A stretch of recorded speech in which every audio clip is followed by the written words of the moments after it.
The Philippines has been colonized by Spain at about 300 years ago. It all started with the discovery of the Philippines by Ferdinand Magellan in 1521. It is Ferdinand Magellan who arrived in the Philippines to head a Spanish expedition searching for the Spice Island in 1521. Magellan never completed the journey by himself. He was then killed with an encounter with the natives in the Philippines after having claimed the Philippines is for Spain.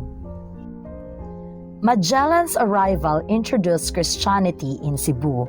It all started with the baptism of King Humabon and Queen Juana of Cebu.